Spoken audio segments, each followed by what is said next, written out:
Testimony begins. Hello, what I'm going to tell you is not a story, it's a warning, one that can change your eternity. I saw what happens to people who die with their hearts full of bitterness, and I assure you it's much worse than you could imagine. I didn't hear it from books or movies, I lived it, and from that moment on, my life was never the same. If you're listening to this, it's not by chance. God wanted you to read this message, because there's something you need to let go of before it's too late. Before continuing, I want to ask you something important. If you haven't done so yet, subscribe to the channel. Here we share real experiences, warnings from heaven, and testimonies that are not entertainment, they are calls from God. What you're about to hear could save your soul or the soul of someone you love. So, activate the bell, leave your like, and stay with me because the next few minutes could be crucial for you. My name is Samuel, and I don't consider myself a spiritual leader. I'm not a pastor, nor a prophet, nor much less someone perfect. I'm like you, someone who is also I struggled with deep wounds, with memories that hurt and with people I swore I'd never forgive, but for years I lived with a hardened heart. I convinced myself I had the right to feel hate. After all, I wasn't the victim. It wasn't me who was betrayed, I wasn't the one who gave everything and received scorn in return. It all started with a betrayal that marked my soul. It wasn't public, no one on social media noticed. I kept smiling, uploading photos with verses, saying everything was fine, but inside me, there was a poison that accumulated every day, a voice that told me to never forgive them, they don't deserve it, and the worst part is that I listened to it. I became an expert at hiding it. No one knew that beneath my smile, what was growing was a silent and dangerous resentment. One night while I was praying, everything changed. It wasn't a pretty prayer. It was an explosion. I collapsed on the floor and told God things I didn't even know I was carrying inside. I screamed at him through tears. I can't forgive, I don't want to, they don't deserve it. And at that moment something strange happened. The room grew cold. It wasn't a natural cold, it was as if the atmosphere had been absorbed by another dimension. I felt a weight on my chest, I couldn't move. I closed my eyes, and then I experienced it. I saw a dark place, not a common darkness, but one so dense that it seemed to swallow hope. A disturbing silence covered everything until I heard a heartbreaking scream. It wasn't a physical scream, but the soul of someone suffering, not from physical punishment, but from a wound that never healed. I saw human figures wrapped in shadows, tied with chains. They weren't iron chains. They were memories of betrayals, of insults, of abuse, memories that repeated themselves over and over again, like endless torture. They were people who never forgave, and now their eternal torment was reliving the pain without respite. I'm not telling you this to scare you. I'm telling you this because it's real. There are many who believe they are right with God, but they live with their souls infected with resentment. They pray, they sing, they go to church, but they continue to hate in secret, and that bitterness, even if no one sees it, it's leading them down a very dark path. In the next few minutes, I'm going to tell you the most shocking thing I witnessed in that revelation. I'll tell you about the different types of people who are trapped in that state. The silent bitter one, the vigilante who believes their hatred is just, and the conditional forgiver who says I forgive you but never lets go. I'll also share with you how God showed me the way out, how He showed me that forgiveness is not a gift for others, but a key to free yourself. Before I continue, I want to ask you a direct question. Is there someone in your life you need to forgive? A wound that still bleeds inside, even if you ignore it on the outside. Stay with me, because this testimony may not only be a warning, but the opportunity God is giving you to heal and be free once and for all. What I saw can save souls. Then it was so clear I find it hard to believe that there are those who say such things don't exist, but I wasn't asleep. It wasn't an ordinary dream. It was as if my spirit had been taken to a place where time didn't exist and masks were useless. In that place, I saw faces, but they weren't normal faces. They were faces distorted by pain, by accumulated resentment. People who weren't screaming from physical punishment, but from the weight of a burden that they themselves refused to let go of in life. There was a woman who walked in circles, surrounded by the same scenes over and over again. Her husband's betrayal, her mother's words, the humiliation she suffered as a young woman. She couldn't get out of there. She was trapped in her own memory. Every detail was so vivid that it seemed to be happening at that very moment, and every time she tried to escape, a shadow pulled her back into the center of that pain. God made me understand something at that moment. It wasn't him who locked her there, it was her decision not to forgive that kept her captive. It was her "I'm right" that chained her. Then I saw the man had a strong appearance, like someone respected in life, but now he was hunched over with his eyes closed, as if he were trying to avoid what was happening around him. He muttered over and over again, "I was right, I was right, I was right," but no one listened to him because in that place, reason is useless when the heart is full of poison. He had lived justifying his resentment, believing that his pain was a sufficient excuse not to forgive, but now his soul was trapped in that same argument, like an eternal echo that wouldn't let him move forward. It was then that I heard a voice. It wasn't an audible voice like the one you're hearing now, it was more like an impression that penetrated directly to the soul. The voice telling me this is not a physical punishment, it is the eternal reflection of a heart that was never healed. Bitterness not only contaminates, it binds, and everything you don't let go of in life you will drag with you for eternity. That phrase shook me because I understood that many of us carry wounds that we justify but don't heal, and in that place there are no excuses, no pretexts, only spiritual truths become visible. In the midst of all this, I began to identify patterns. It wasn't just a random experience, there were types of people there, as if each represented a different face of the same problem. The first was the silent bitter person, that person who always seems fine on the outside, even kind, but inside, holds a grudge and knows how to hide it. They never explode, but they never let it go. They live remembering what was done to them, and even though they don't say it, their heart has become a prison cell. Then there was the vigilante, that person who believes they have the right to hate, who says things like, "If you knew what they did to me, you would understand." They believe their anger is justified because the harm they suffered was real, and yes, many times the pain is real, but that doesn't mean we should stay trapped in it, because while the other person moves on with their life, you are rotting inside. The third was the conditional forgiver, that person who says, "I forgive you," but keeps the bill in their pocket. At any moment, they bring up the past again, saying they're over it, but in reality, they just hid it. That person is still carrying the burden, the wound, and with each argument, with each new pain, reopens that folder, and what isn't healed becomes infected. As I watched all of this, I began to cry, not for them, but for myself, because I saw parts of myself in each of them. I saw my silence filled with resentment, I saw my sense of justice distorted, I saw my forgiveness filled with conditions, and for the first time, I didn't feel like a victim. I felt responsible because I understood that God wasn't showing me that just so I would see it, but so I would change. Then something unexpected happened. In the midst of so much darkness, a light appeared. It wasn't a physical light, it was a feeling of hope for redemption, and I heard that voice once again saying, "Forgiveness is not for others, forgiveness is the key that frees your soul." It was as if everything inside me began to tremble. At that moment, I understood that all that weight I was carrying, all that poison that was making me sick inside, could be lifted. Today, I want you to think about something. What would happen if you died today with that resentment still inside you? It doesn't matter if you go to church, if you read the Bible, if you serve in a ministry, if your heart is tainted by bitterness, that's what you'll see in eternity. I'm not telling you this to condemn you. I'm telling you this because I was on the brink, and God brought me back with a warning. In the next few minutes, I'm going to tell you how I managed to forgive. It wasn't easy, it wasn't instant, but it was possible, and if I could do it, you can do it too.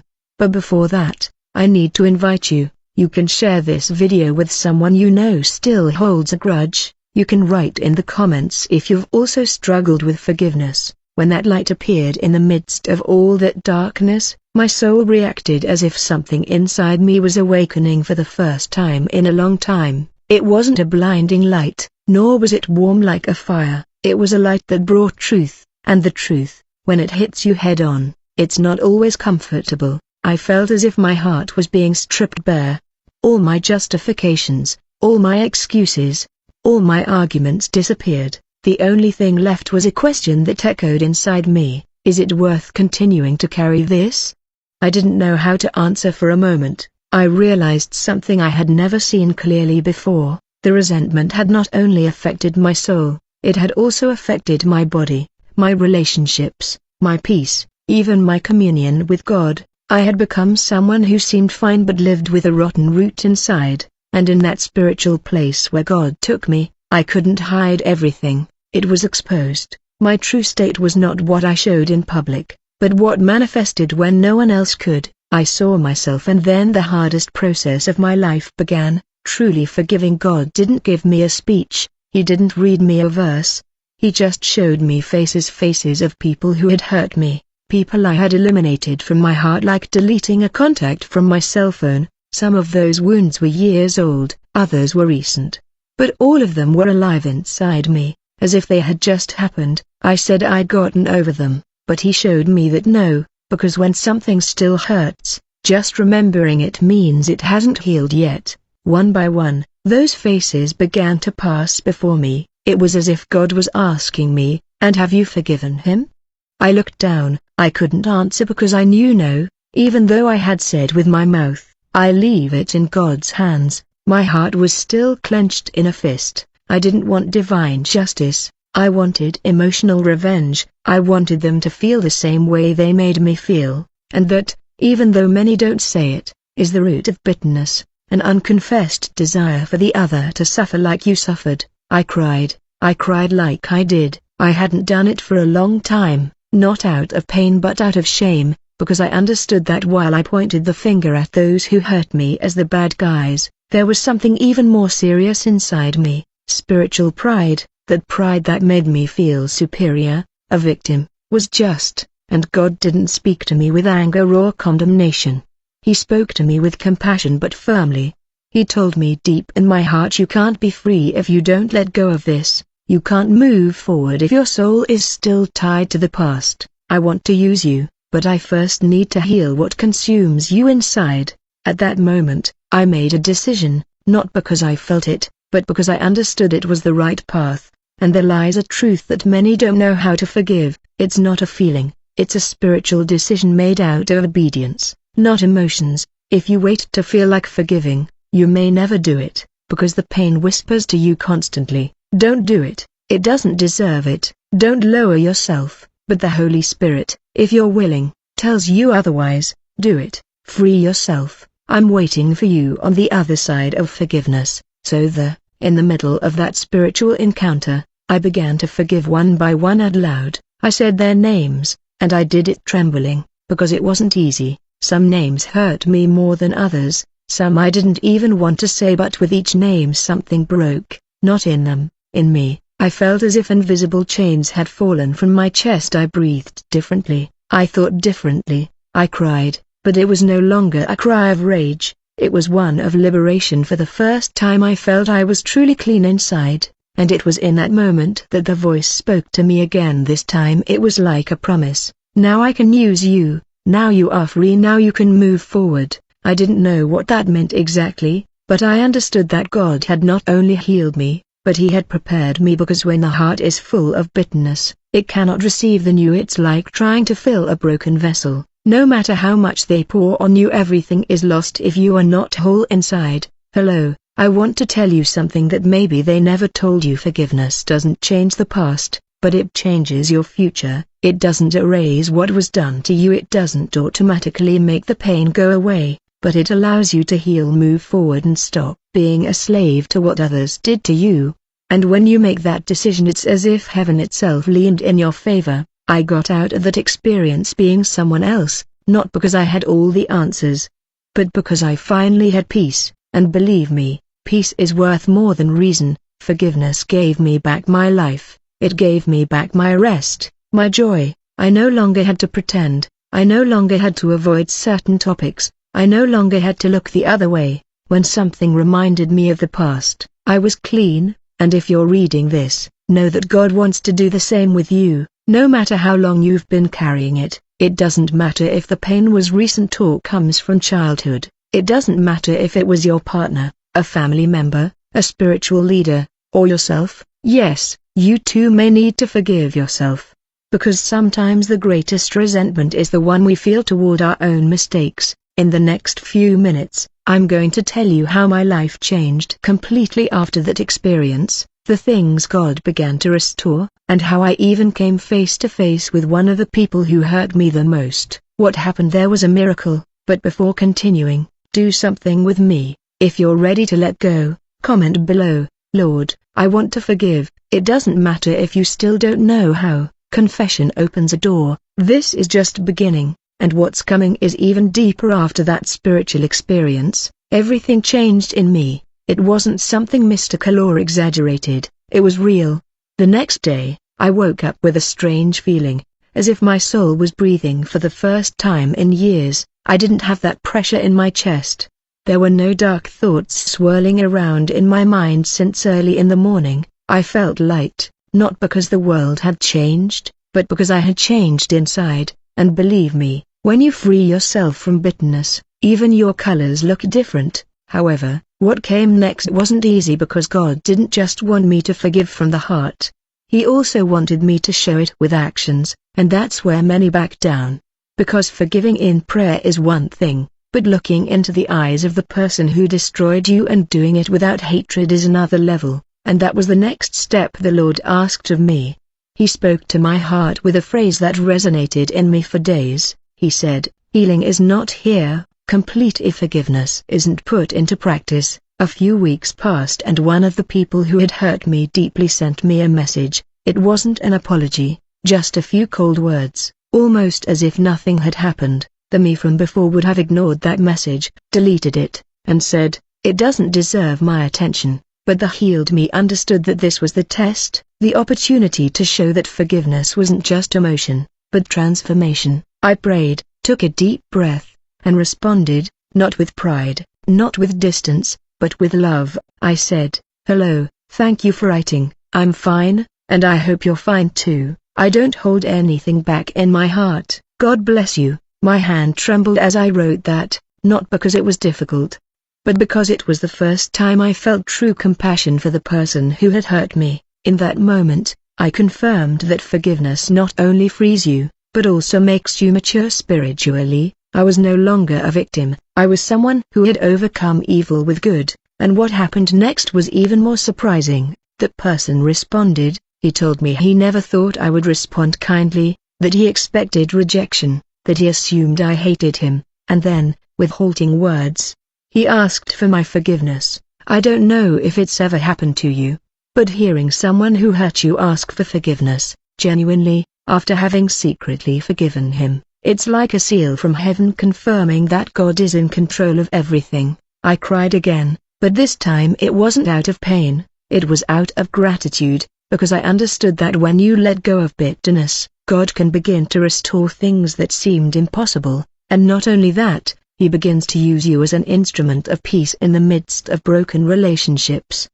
Because what began as a wound, God turned it into a platform to show His love, and from that moment on, things began to happen that I didn't expect. People who had stopped talking to me began to approach me again, others asked me for advice, some even told me, I don't know what you did, but I see you differently, and I answered them the same. It wasn't me, it was God. He showed me what was in my soul and taught me to let go. And here I want to pause for a moment to speak to you who are watching this video, because maybe you've also said, I've already forgiven him, but I never want to see him again. Or maybe you think I've left him behind, but I don't want to even mention it, and maybe there's still something there inside that needs to be. I don't condemn you for that. I understand, I was there, but I want you to know something. God doesn't want you to live with chains disguised as dignity. He wants to give you real freedom, and that freedom begins when you decide to face what once destroyed you,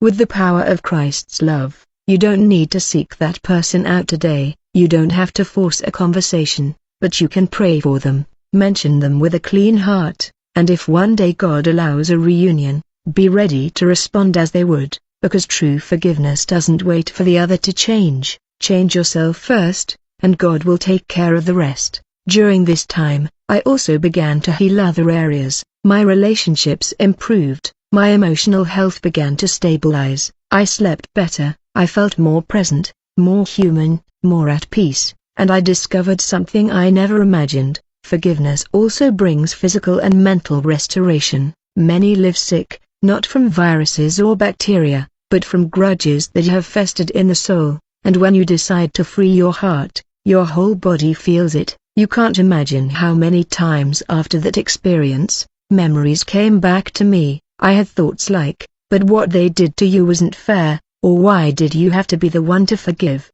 And every time those thoughts came to me, I remembered what I saw in that spiritual dimension. I remembered the trapped faces, the souls chained by their own hatred, and I said firmly, I prefer to live free even if they've hurt me, than to die with my soul tied to what they did to me. Perhaps you also need to repeat that today. Say it with me right where you are. I prefer to live free even if they've hurt me, than to die tied to what they did to me. Because freedom is a choice, love is a decision, and forgiveness is the path of the brave. In the next few minutes, I want to tell you how that forgiveness not only healed me but also impacted other members of my family, because what God begins within you inevitably begins to flow outward, and sometimes your act of forgiveness can be the beginning of the restoration of an entire generation. But before continuing, if this message is touching you, I want to invite you to share it with someone you know is still hurting. Maybe he doesn't hear you directly, but this video can be the seed. If you haven't joined this community of faith yet, click right now to subscribe. Here we're not talking about empty religion, we're talking about real transformation, and I assure you that what's coming next will never be forgotten. After experiencing this profound inner healing, not only did my heart change, but my family relationships also began to transform in ways I never would have imagined. We often think that forgiveness only affects the one who offers it and the one who receives it directly, but I discovered that it's much more than that. It's a catalyst for restoration for your entire environment. I clearly remember a situation with my brother, with whom I had been estranged for years due to an old conflict that seemed irreparable. During all that time, we had both accumulated resentments, unspoken words, wounds that seemed impossible to heal. But after my experience and my decision to forgive, I felt a strong conviction in my heart to approach him and take the first step toward reconciliation. Although I knew it could be difficult, it wasn't easy. The first conversations were tense, full of awkward silences and shifty glances, but little by little, with patience and humility, we opened spaces to truly talk, to share the pain each of us had carried for years. In those moments, I understood something very important. Forgiveness not only heals the soul, but also opens doors to truth and genuine restoration. One day, after much dialogue, my brother confessed to me that he had also felt a great weight on his heart, a burden he didn't know how to let go, that for a long time, he had lived with the feeling that we would never be the same, that the wounds were too deep. But when he saw me change, when he noticed that I didn't hold a grudge, he began to open his own heart and seek that peace, that he also needed reconciliation. It didn't happen overnight, but it was a process full of blessing.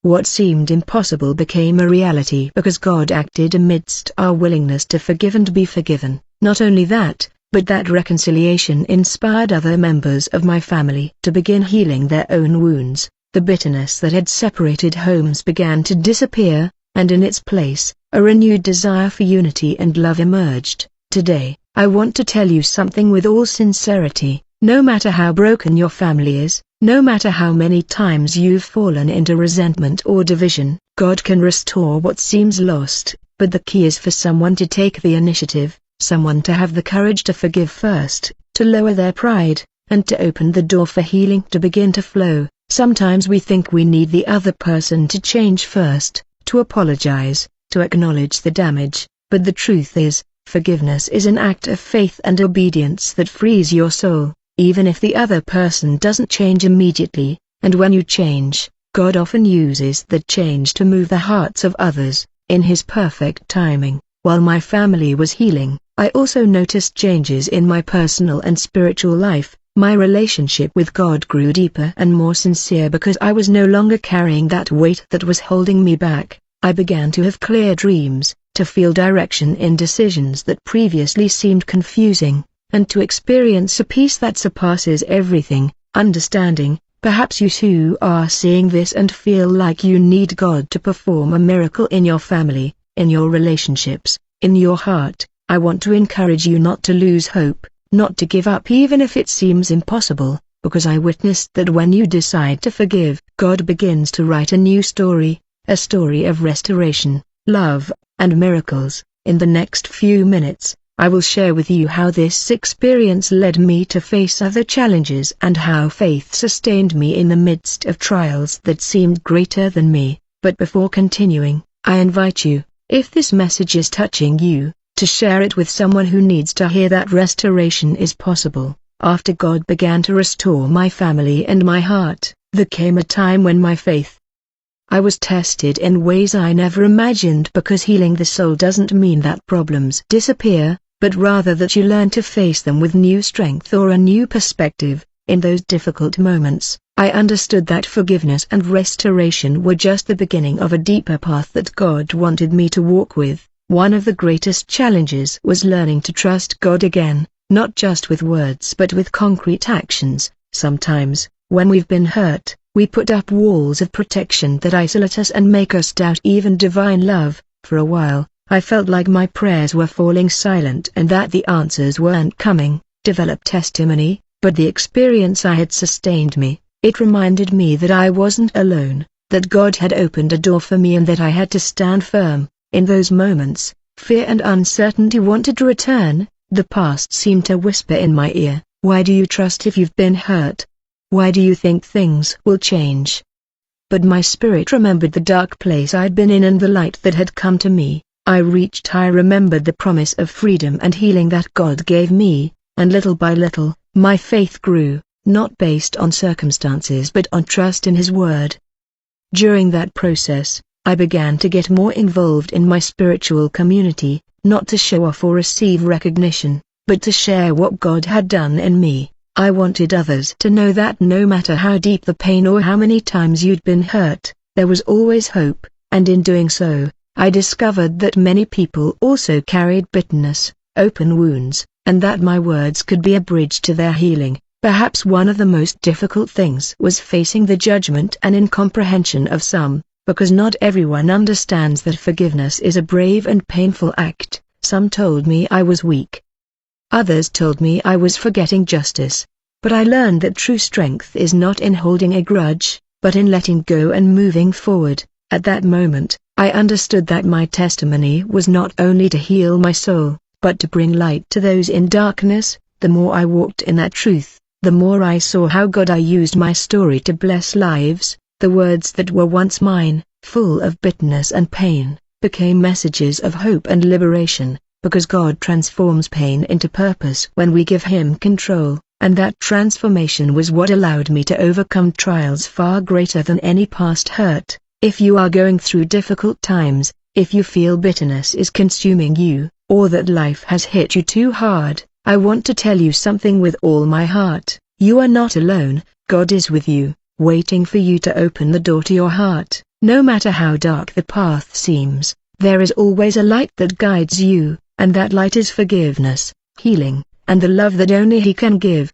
In the next few minutes, I'm going to tell you about one of the toughest trials I faced after that transformation and how my faith sustained me when all seemed lost. But before continuing, if this message is touching you, don't forget to share it with someone who needs hope today. Here we celebrate transformed lives and the grace that heals. After everything that God had done in my life, a test came that shook my faith and put everything I had learned about forgiveness and inner healing at risk. Because no matter how much we forgive or how much we grow, life can present us with situations that challenge us to the limit, and that test came when I least expected it. It was a deep family crisis, an unexpected accident involving a loved one that put not only their life at risk but also the emotional stability of the entire family. I remember feeling like the ground was opening up beneath my feet. Anguish, fear, and uncertainty invaded me like a fierce storm.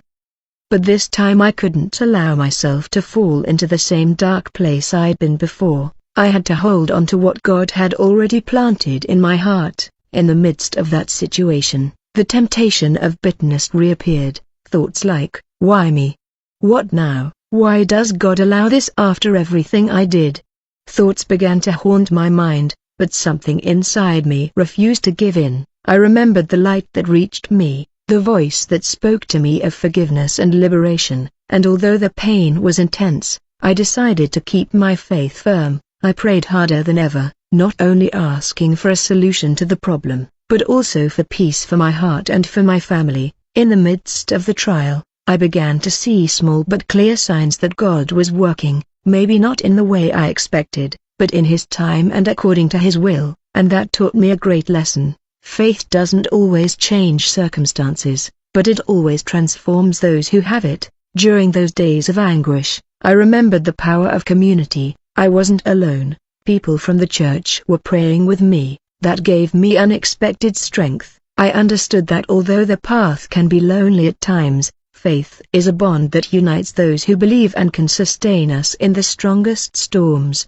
Finally, thank God, the situation stabilized. Not everything was as it should be, I imagined, but the peace I felt was indescribable, not because everything was perfect but because my soul had been transformed to face adversity without falling into bitterness or resentment. It was a living testimony that God's grace is sufficient to sustain us, even when the world seems to be falling apart. I want you to know that you too can overcome your trials, no matter how difficult they are. God is with you, and the forgiveness you gave or are willing to give is the solid foundation upon which you will build your victory, because when you decide to forgive, you open the door to peace that no one else can give. If this testimony is touching your heart, I invite you to share it with someone who is going through a similar difficulty. Even if you are not yet part of this community, subscribe to 777 Testimony. Here you will find true stories that inspire and transform. And in the next few minutes, I want to share with you how,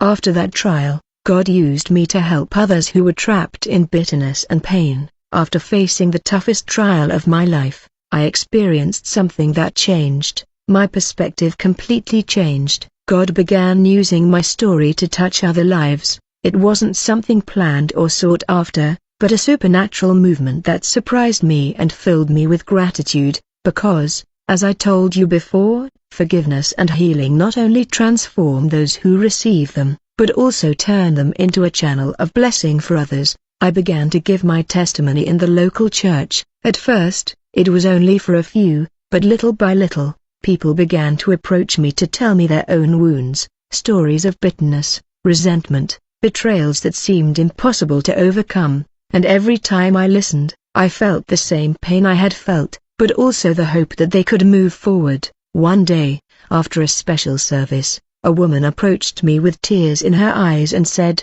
"I have lived with resentment toward my husband for years, and that has destroyed our family, but listening to you has given me the strength to try to forgive. I don't know how to do it yet, but I want to try." At that moment, I felt that God was sending me a calling, not only to heal my soul, but to help others free themselves. Since then, I began to pray for those who had touched me. They asked for help. I had no titles or positions in the church, just a heart willing to serve, and God used that to perform miracles. I saw couples reconcile, families restore, and people find peace in the midst of chaos. That's when I realized that there